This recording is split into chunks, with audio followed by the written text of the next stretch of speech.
A cry in the fog. The sky over the alien marketplace was gray and full of thick white fog. The air was cold and wet. Creatures from different worlds walked the narrow paths, each busy with their trades, selling strange goods under glowing lights. No one looked at anyone else for too long. Everyone just kept moving. But then, a sharp cry broke the silence. "Please, someone help. My mother won't wake up." The voice was small. It came from a child. Some stopped for a moment, turning, their heads, but then they turned back and kept walking. Traders pulled their stalls shut. Others hurried past without a word. "Help her, please," the voice cried again. In the middle of the street, standing beside a body wrapped in a thin blanket, was a small alien boy. His skin was light blue, his eyes wide and wet with tears. He held onto the hand of a woman who wasn't moving. "People," whispered. "That's a Varelian child. Don't go near them. They bring misfortune." The fog swirled around them. The boy looked around in panic. His small shoulders shook. The woman beside him was still. Her face was pale, and her breathing was shallow. It looked like she was asleep, but her chest barely moved. "Someone, please," he begged. "She's all I have." From a dark corner near a small food stall, a human man watched. He was tall with a rough beard and a heavy coat. His name was Marcus, a traveler from Earth. He was just passing through the town, resting before his next long trip. Marcus had seen many things on alien worlds, but this, a crying child being ignored like he didn't exist, that wasn't right. He stepped forward. A nearby merchant grabbed his arm. "Don't," the alien warned. "They're cursed. The Varelians. They carry the sleep." "The sleep?" Marcus asked. "It's a sickness. Once it starts, they don't wake up, and if you touch them, you might not wake up either." Marcus looked again at the boy. He wasn't coughing, he wasn't sick, he was just scared. And his mother, whatever was wrong with her, needed help. "I'll take that risk," Marcus said quietly. The merchant stepped back in fear as Marcus walked through the fog toward the boy. The child looked up at him with wide eyes. "Are you here to help?" he asked in a small voice. Marcus nodded. "Yes. What's your name?" "Leo," the boy whispered. "My mother. She said she was tired. Then she just fell down. And now she won't wake up. Please. Can you make her better?" Marcus knelt beside the woman. Her skin felt cold, but she was alive. Barely. He looked around. "Is there a doctor?" Leo shook his head. "They don't treat us. We're not from this region." Of course not, Marcus thought bitterly. Another world. Another system full of hate and fear. "All right," Marcus said. He took off his thick coat and wrapped it around the woman. Then he carefully lifted her into his arms. Leo grabbed his leg. "Where are you taking her?" "With me, to my shelter. It's not far. We'll keep her warm and then we'll find help." The boy didn't let go. He followed, one hand gripping Marcus's coat, the other holding a small broken toy. As they walked, the fog seemed to grow thicker. The sounds of the market faded. No one followed. No one offered help. Marcus reached his small camp just outside, the market walls. It was a simple tent with a heater and medical kit. He laid the alien woman down on a warm blanket. "Do you know what's wrong with her?" Marcus asked as he checked her pulse. Leo nodded slowly. "She said it was coming. The sleep." "What is that?"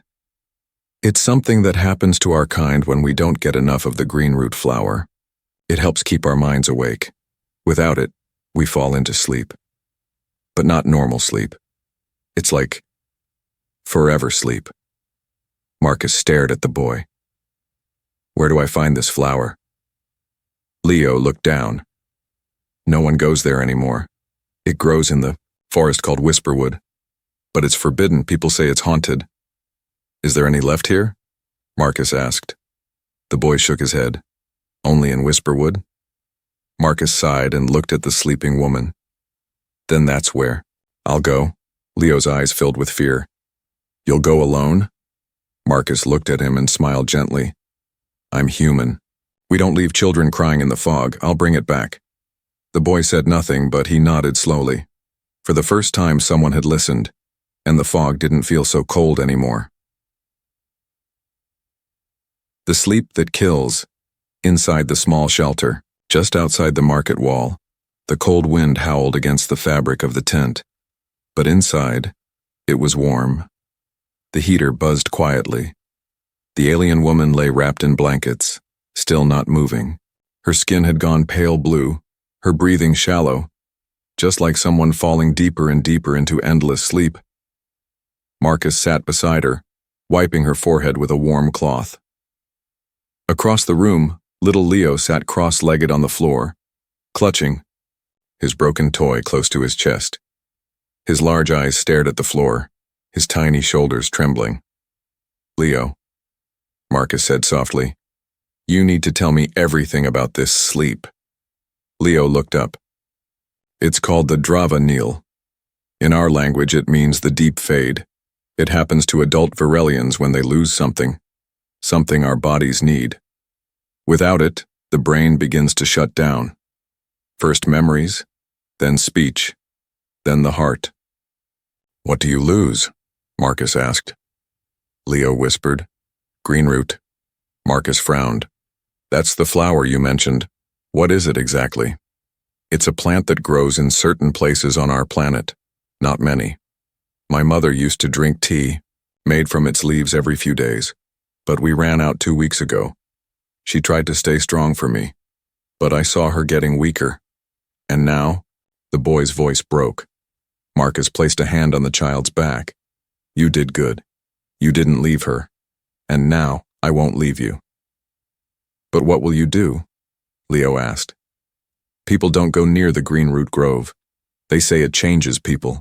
It makes you see bad things, things you fear. Marcus looked back at the woman still unmoving.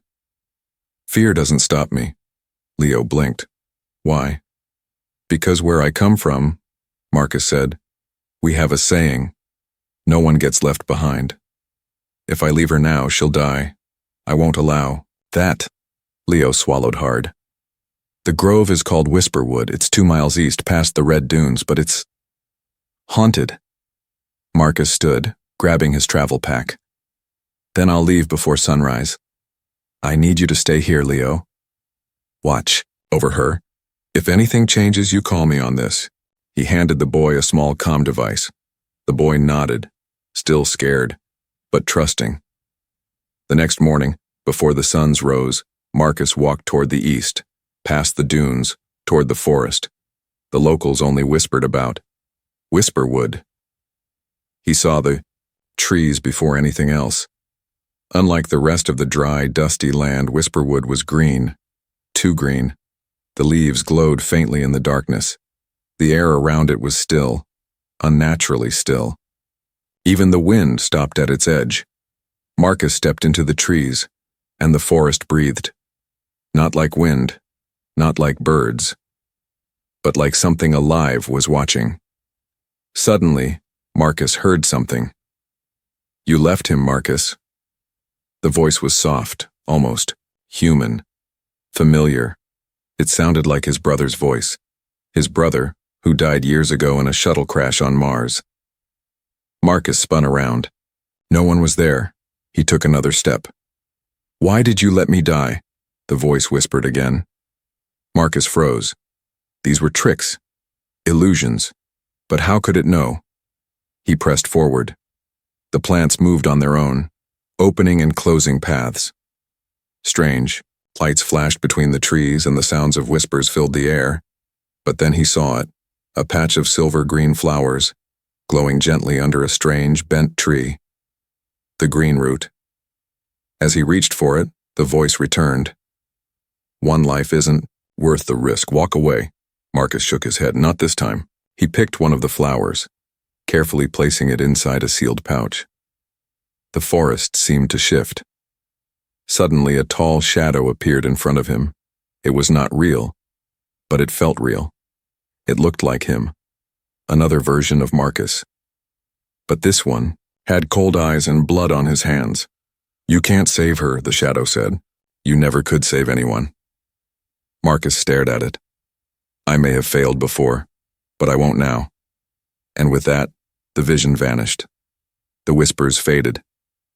Marcus turned and ran out of Whisperwood, holding tightly to the pouch in his coat. Behind him, the forest whispered one last thing. One flower, one chance. As he neared his camp, the skies began to darken again. Leo came running out. She's not breathing right, he shouted. Please, hurry. Marcus's heart raced. He ran into the tent, unsealing the pouch and crushing the green root into warm water. He gently opened the alien woman's mouth and poured in the mix. For a moment, nothing happened. Then, her fingers twitched, her chest rose sharply, and finally, she gasped, eyes fluttering open. Marcus sighed in relief. But something was wrong. She looked at them both like they were strangers. The Forbidden Grove. The alien woman stared at Marcus and Leo like they were shadows she didn't recognize. Her eyes were open, but cold. No spark. No memory. Mother? Leo whispered, stepping closer. It's me. Leo. She didn't answer. Her lips moved slightly, but no sound came. Marcus looked at the boy worried. She's awake, but not fully. I told you, Leo whispered, his voice breaking. Without the full treatment, the sleep steals more than the body. It steals memories. Marcus stood up, clenching his fists. Then one flower isn't enough, Leo nodded. She needs the root's core, the heart of the plant. But that only grows in the Forbidden Grove. Marcus raised an eyebrow. Whisperwood wasn't the Forbidden Grove? Leo shook his head. No, the grove lies deeper, hidden behind the moving trees. No one returns from there. It protects itself. Marcus glanced at the now conscious woman, her gaze lost in the air. Then we go again. Leo looked shocked. You'd go back? Marcus gave a small smile. You're forgetting something. I'm human. That night, while Leo watched over his mother, Marcus stepped back into Whisperwood. But this time, he searched for the path that wasn't marked. He didn't follow the glowing trails. Instead, he followed silence. Deeper and deeper. Until the trees changed. Their bark became black like burned wood. Their branches curled in twisted shapes. The leaves no longer glowed but flickered like dying lights. Suddenly Marcus heard a strange sound. Music. Not beautiful music. Something broken. Notes out of tune, like a song played by a child with shaking hands. He kept moving. The ground became soft, almost sponge-like. Like it breathed. His boots sank slightly with every step. Then he saw it. A wall of tangled vines stood before him. Thick, dark, and pulsing faintly like veins under skin. At its center there was an opening, just large enough for a man to squeeze through. Marcus stepped inside. The temperature dropped. Everything was too quiet. Then, whispers returned. But this time, they were not voices from Marcus's past. They were his own thoughts turned against him. You could have lived a quiet life back on Earth. Why are you here? Why risk everything for strangers? She doesn't even remember her son. You saved her for nothing. Marcus clenched his jaw. You're just a garden with thorns, he muttered. You think you can scare me with my own voice? Suddenly, a figure stepped from the trees ahead. It was Leo, but older, taller. His eyes were empty. You failed me, the false Leo said. You let her forget me. Marcus stared, breathing slow. You're not real, he said. The false Leo's face twisted. No, but your fear is. The forest began to shake. Marcus looked up. The trees were moving. Roots crawled across the ground like snakes. The sky turned red. In the center of the grove, a massive plant pulsed with light. It stood taller than any tree, a living tower of vines, flowers, and glowing roots. At the top of its trunk, a golden blossom beat like a heart. That was it, the heart of the green root. Marcus ran. Roots snapped out from the ground like whips, slashing at his arms, his legs. One caught his shoulder, tearing fabric and skin, but he kept going. He reached the base of the plant, climbed its thick trunk with bleeding hands. The false voices screamed louder in his head now. She doesn't want to remember you, Leo. We'll forget you too. Go home, human. You don't belong here. But Marcus reached the golden blossom. With a swift motion, he sliced it free using a heat blade from his belt.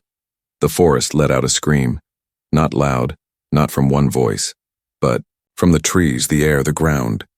It trembled with rage. Marcus jumped down, clutching the glowing blossom to his chest. Roots snapped at him again as he ran, but he didn't stop. He dived through the vine wall just as it slammed shut behind him. Back at the tent, Leo sat beside his mother, humming softly. She stared at him, confused, like she wanted to remember something, but couldn't. Then Marcus burst in, holding the glowing blossom. Leo's eyes widened. You did it. Marcus was covered in dirt and blood, but he smiled. Now let's bring her back, for real this time. They boiled the golden blossom's nectar into a tea. The woman sipped it slowly. Moments passed. Then she blinked, and her eyes focused. She looked at Leo. Tears formed in her eyes. My son. The guardian of the green. She spoke his name. Son. Those two words were like sunlight breaking through thick clouds. Leo rushed into his mother's arms, sobbing, his small hands grabbing onto her like he would never let go again. Marcus stepped back, silent, his chest heavy with relief. The golden blossom had worked. The full memory had returned. But just as Marcus was about to sit down, the alien mother, her name was Sari, suddenly stiffened. Her eyes widened. She gripped her son tightly. Then she whispered something strange. They know. Marcus looked at her. Who knows? The grove, she said. You took the heart of the green root, but the grove is alive and it never gives something for free. Marcus frowned. It's just a plant. Sayuri shook her head. No, it's more. Long ago my people made a deal with it. In return for healing, the grove demanded guardianship, not of people, of truths buried in silence. Marcus sat down slowly. You're saying something lives in the grove? Something aware? Sari nodded. And now that you've touched its heart, you've awakened it. Leo looked confused. But you're better now. You remember me. Sari looked down at her son with tears in her eyes. Yes, my little star. But memory is not the only thing the grove returned to me. She touched her chest. It gave me back something hidden, a message, a code buried in my mind during the war. Marcus narrowed his eyes. What kind of code? She looked at him. A weapon. Hidden below this colony, forgotten by my people. If it activates, it will destroy this world. That night, Marcus sat alone outside the tent, staring up at the stars. The world had become bigger and more dangerous. He had only wanted to help a child and his mother. But now he had uncovered something far more serious. Leo came out and sat beside him, holding a blanket around his shoulders. Is it true? Leo asked. About a weapon? Marcus nodded. Looks like it. Will we die? Marcus looked at the boy. Not if we stop it. Leo looked up at him. You're going back to the grove, aren't you? I have to. Your mother said the guardian knows the truth about what's buried, about how to stop it. But she also said the guardian tests everyone who enters. Marcus gave a half smile. Then I better pass. The next morning, Marcus left early. Whisperwood stood still, waiting. But this time the forest didn't fight him. The trees opened a path. They knew he was coming. He walked for hours, deeper than ever before. There was no more whispering, no more illusions, just quiet. Then, finally, in a sunlit clearing made of glowing stones and hanging vines, he saw it. The guardian. It was not a monster. It looked like a tall, elegant creature, part tree, part metal. Its face was smooth with glowing lines across it. Its eyes were deep pools of green light. Its limbs were thin but strong, and its voice sounded like wind through leaves. "You are the human," it said. "The one who broke the seal." Marcus didn't speak. "I am the keeper of memory, the root of truth, the guardian of silence." "I came to stop something," Marcus said. "A weapon, a memory hidden inside Sari. She told me you know how to end it." The guardian tilted its head. "Many seek truth. Few accept the cost." Marcus stepped forward. "Then test me." The guardian raised one branch-like hand, and the ground lit up in a circle of green light. Suddenly, Marcus was standing somewhere else. He was back on Earth, in a burning ship. Flames roared. Metal bent and screamed. He saw his younger self trapped in a broken corridor calling for help, and then he saw his brother, alive again, reaching for him. But Marcus, in the past, had turned to save someone else, a stranger. And in that moment, his brother had died. Now the guardian's voice echoed. "Would you do it again?" Marcus stared at the scene, at the pain. Then he said, "Yes." The guardian appeared beside him in the vision. "Why?" "Because a life is a life. That stranger lived, and maybe now I can save more." The flames faded. The grove returned. The guardian looked at him and nodded slowly. "You carry heavy sorrow, but your root is strong." A vine uncurled, placing something in Marcus's hand. A glowing seed. "This is the seed of truth. Take it, below the colony. Place it in the heart of the machine. Only then will the weapon die forever." Marcus left Whisperwood for the last time. The forest didn't try to stop him. It had chosen him. She opens her eyes. The morning sky burned soft orange as Marcus stepped out of the forest. His body was bruised, his clothes torn, but his hand clutched the seed of truth, glowing with quiet green light. Leo ran to him, eyes wide. "You came back!" Marcus knelt down, breathing hard. "I always do." Behind Leo, Sari stood under the tent's shadow. She looked stronger now. Her skin was no longer pale. Her breath was deep. Her memory had returned, but something in her eyes had changed. Marcus handed her the seed. Sari touched it and her body trembled. For a moment she closed her eyes.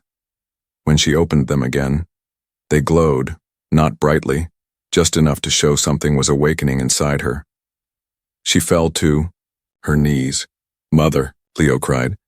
Sari held her head, gasping, then her voice changed, deeper, full of something ancient. "They buried it. Long ago. Below the stone heart of the colony, a weapon meant to end wars. But now it stirs again." Marcus grabbed her shoulder. "Where is it?" Sari blinked, slowly coming back to herself. "Underground, beneath the old war station. They call it the Listening Corps. It was shut down before I was born." Marcus stood. "Then we go now."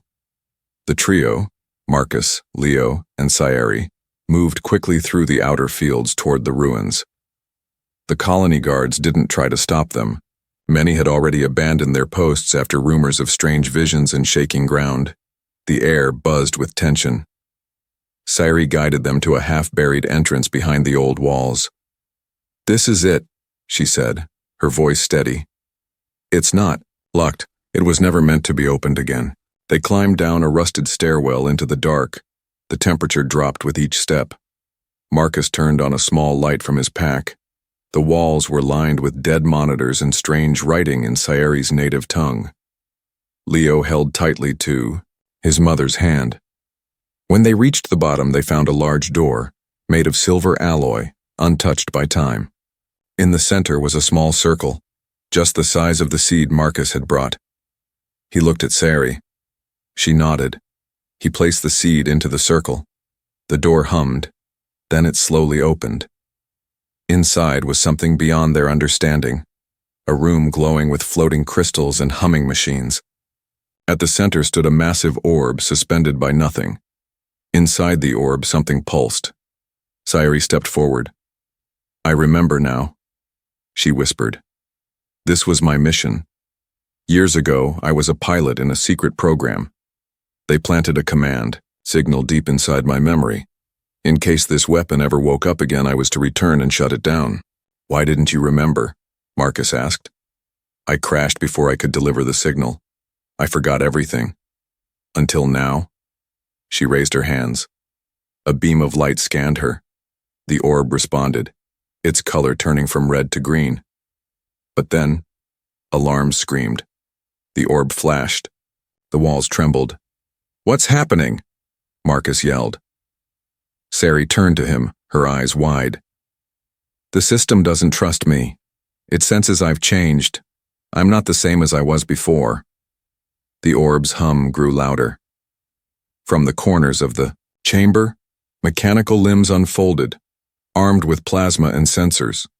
We have to run, Marcus shouted, pulling Leo behind a pillar. No. Sari stood still. If I run, it will think I'm an enemy. She stepped forward again slowly, hands raised. I'm Sari, Pilot Class 3.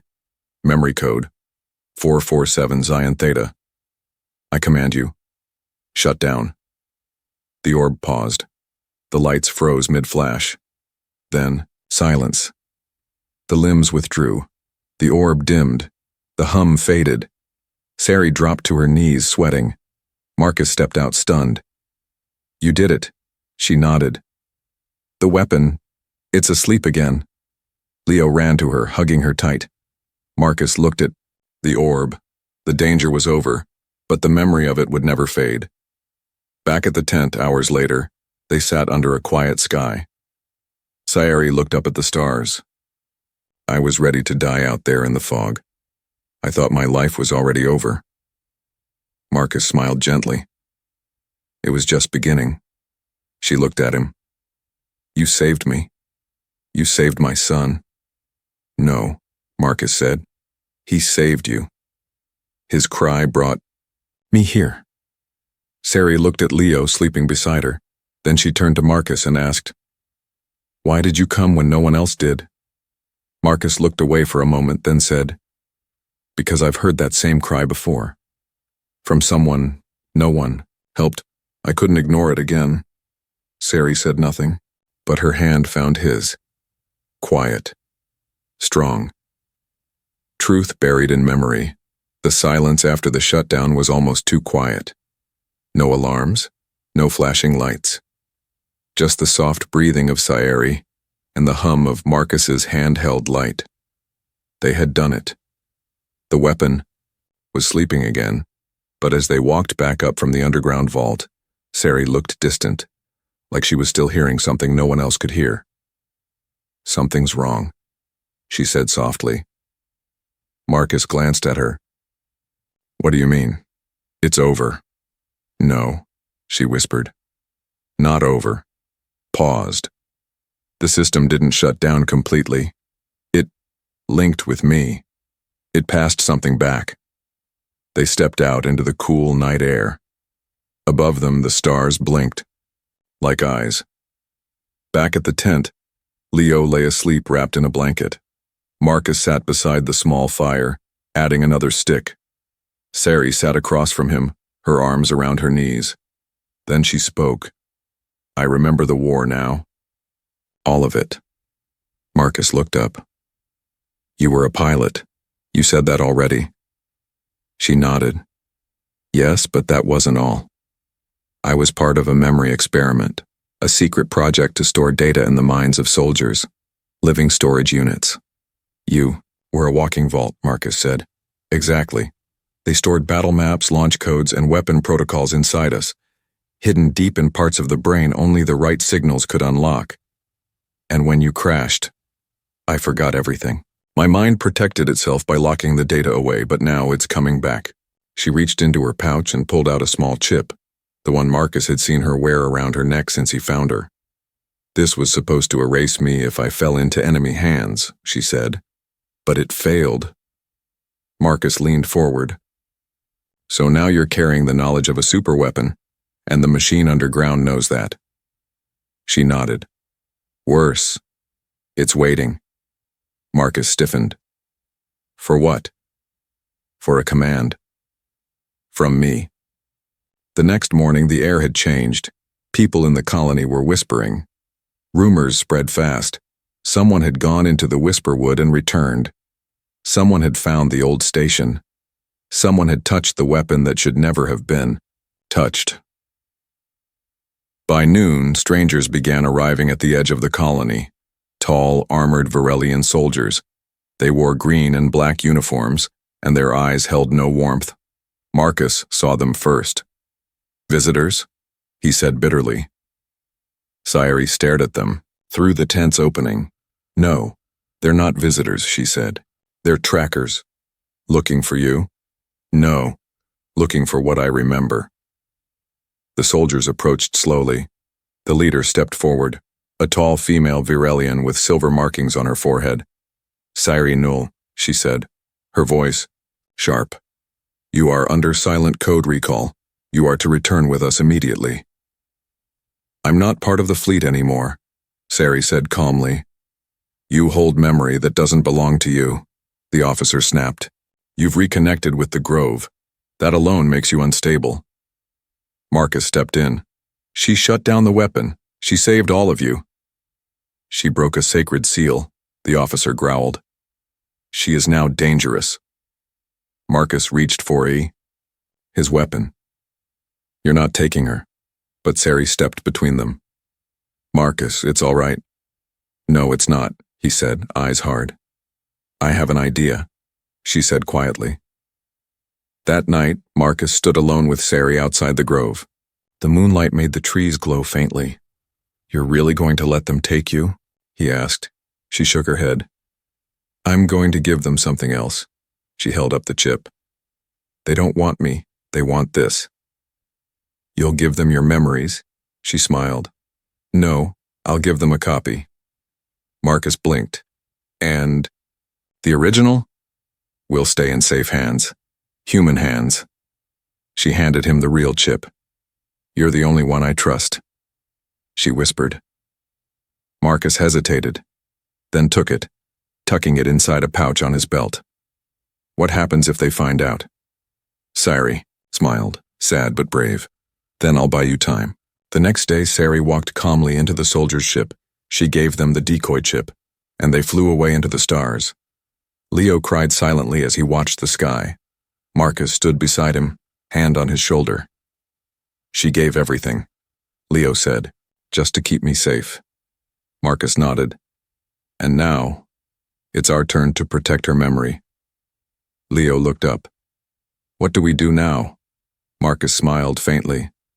"We prepare, because someday, that weapon may wake again." One human, one promise. 3 days had passed since Sayuri stepped onto the Varelian warship and vanished into the stars. The skies over the colony were quiet again, but they felt empty. Leo hadn't spoken much. He still slept in the same corner of the tent where his mother once lay. At night, he whispered her name softly, like calling out into a dream he couldn't reach anymore. Marcus watched over him. He kept the real memory chip hidden inside a small case tucked beneath his armor. No one else knew he had it, not even Leo. It was safer that way. Each morning, Marcus checked the border sensors. Each night, he scanned the frequencies for messages. There was nothing. But he didn't give up. One evening, as red clouds gathered over the horizon, Marcus sat by the fire with Leo beside him. The boy stared into the flames. "Do you think she's okay?" Leo asked, voice soft and small. Marcus thought carefully before answering. "She's the strongest person I've ever met," he said, "and strength like that doesn't fade." Leo was quiet for a long moment. Then he looked up. "She left to protect me." Marcus nodded. "Yes, and you gave her something worth protecting." "She gave everything," Leo said.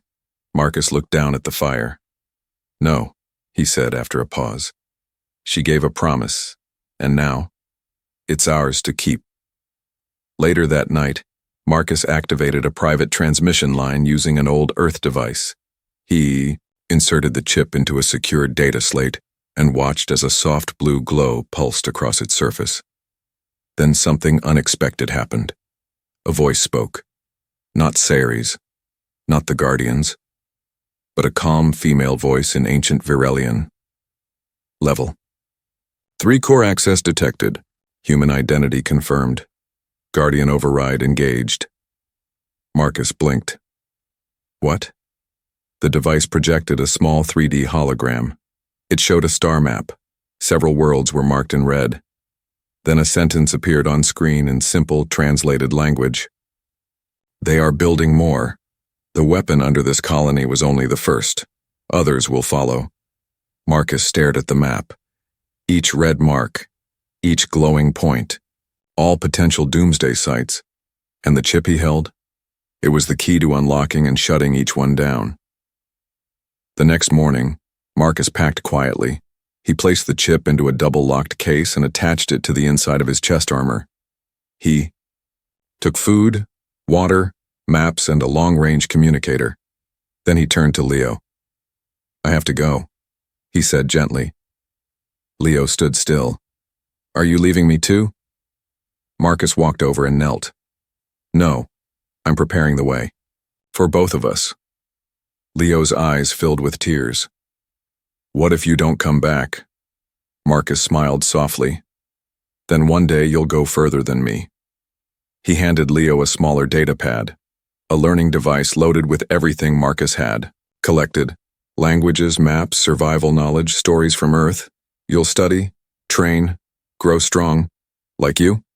"Stronger." Leo hugged him tight. "Promise you'll come back."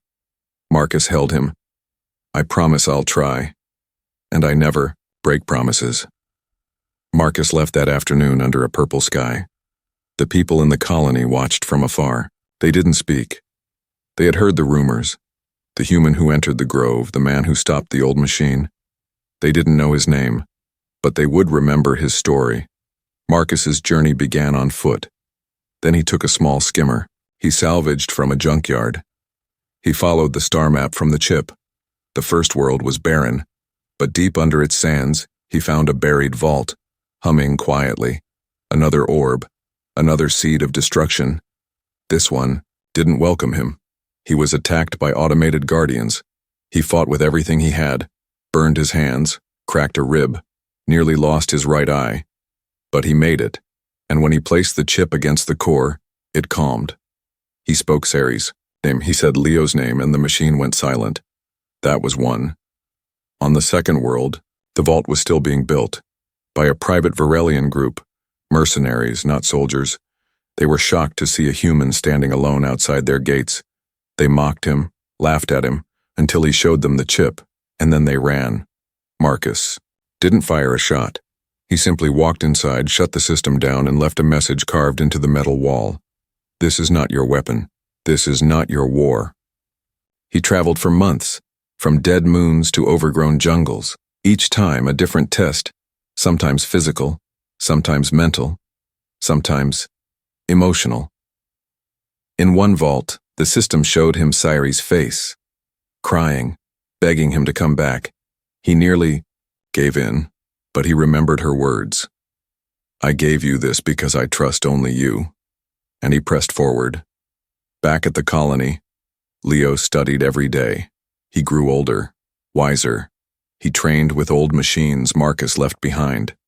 He learned to fix radios, to decode maps, to speak several languages. He made friends, helped others, became a symbol of hope. People began to follow his example, and they called their small group the Children of the Grove. Years passed. One day, a small ship landed near the colony. The ramp opened, and a tall figure stepped out. His hair had streaks of gray now. His coat was battle-worn, marked with hundreds of symbols, one for each vault sealed. Leo ran to him. "Marcus." They hugged like brothers separated by lifetimes. "You kept your promise," Leo said. "I told you I would," Marcus replied, his voice deep and tired, but alive.